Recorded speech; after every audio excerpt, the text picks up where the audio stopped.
Hey everyone, welcome back to the channel. Today, we're diving into the epic world of Call of Dragons, where over 30 heroes are ready to battle it out. This game has quickly become a fan favorite, and it's no wonder why. Each hero comes with their own unique skills, stats, and abilities that make every fight an exciting challenge. But with so many heroes to choose from, it can be tough to figure out which ones really pack a punch and which ones might leave you hanging. In this video, we're going to break down our tier list of all the heroes in Call of Dragons, ranking them from the absolute powerhouses to those who might need a little more love. Whether you're a seasoned player or just starting out, this guide will help you understand which heroes can give you the best bang for your buck in battle. So grab a snack, sit back, and let's find out which heroes are the true champions of Call of Dragons. I'm quickly moving on to the video, and I'm ranking heroes in Call of Dragons. Before we start, if you enjoy these types of tier list videos, don't forget to like the video and subscribe. Enjoy watching. My friends, only 0.1% of viewers subscribe. If you like this type of content, please do not forget to subscribe to the channel. Thank you in advance for your support. The heroes in this tier are, in order from top left to bottom right, Ordo, Keller, and Chakcha. Alright, let's dive into the realm of tier D heroes in Call of Dragons. These heroes might greet you at the start of your journey, but trust me, they quickly become less useful as you progress. Think of them as the sidekicks who, despite their initial charm, aren't quite cut out for the long haul. So, let's break down who these heroes are and why you might want to think twice before investing too much into them. First up, we've got Ordo. Ordo might seem like a great guy at first, but he's more of a temporary buddy. You'll probably max him out in no time, only to find out he's not really worth the extra effort after just a few days. If you're looking to optimize your team, Ordo might not be your go-to hero for the long run. Next on our list is Keller. She's all about gathering resources, and while that's super handy at the start, she doesn't really shine beyond that role. You'll quickly max her out with tokens from silver chests, and then she's just taking up space. So, if you're planning your resources wisely, don't get too attached to Keller, and let's not forget Chakcha. Similar to Keller, Chakcha is another gather hero who's pretty much maxed out with silver chest tokens. While she does her job well enough in the beginning, she doesn't have much staying power. Investing too much in Chakcha might not be the best move if you're looking to build a strong, versatile team. So there you have it, tier D heroes in Call of Dragons. They might be useful early on, but they don't have the staying power you'll need for the long journey ahead. Save your resources and focus on heroes who will be valuable throughout your adventure. The heroes in this tier are, in order from top left to bottom right, Bakar. Alright, let's dive into tier C heroes in Call of Dragons. So, we're talking about characters who might seem promising at first, but don't quite hold up as you progress in the game. They're like those early game snacks that you realize weren't worth the calories once you've tasted the real deal. First up, we've got Bakar. Now, Bakar's got a decent direct skill damage and a nifty debuff that amps up the damage your enemies take. Sounds pretty good, right? But here's the kicker. Despite his potential, he's more of a starter pack hero. You might use him for early stage garrison missions, but beyond that, he's kind of a letdown. The real issue is that there are so many heroes out there who do what Bakar does, but better.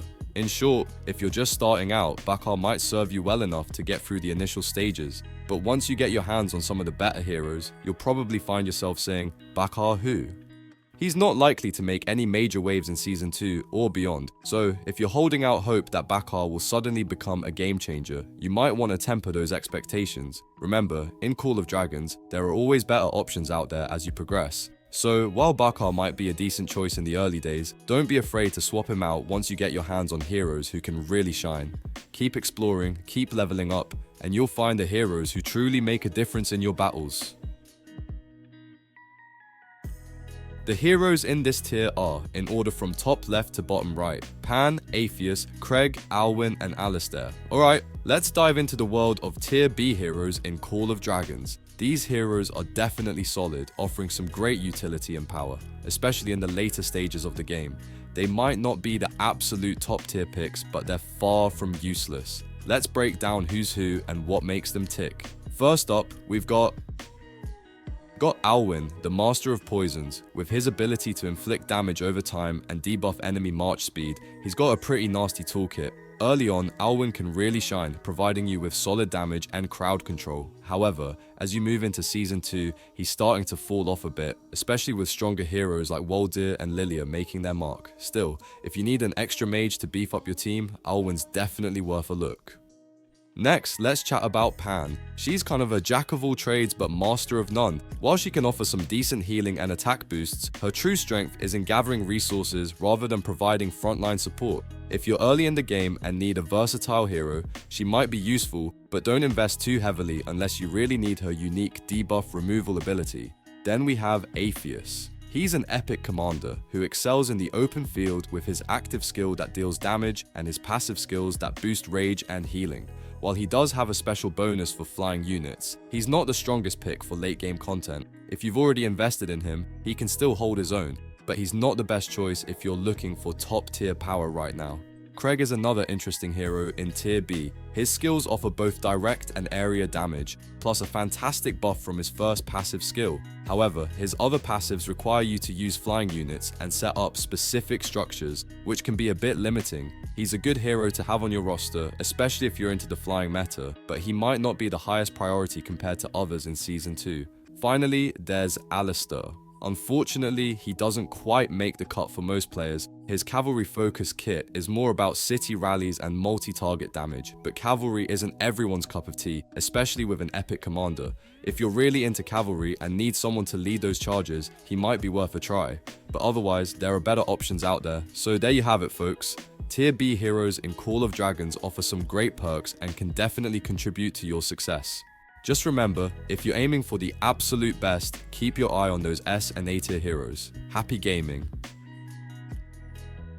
The heroes in this tier are, in order from top left to bottom right, Indis, Bertrand, Tohar, Theodore Skull, Zayda, Garwood, Nika, Waldir, Gwanwyn, and Eliana.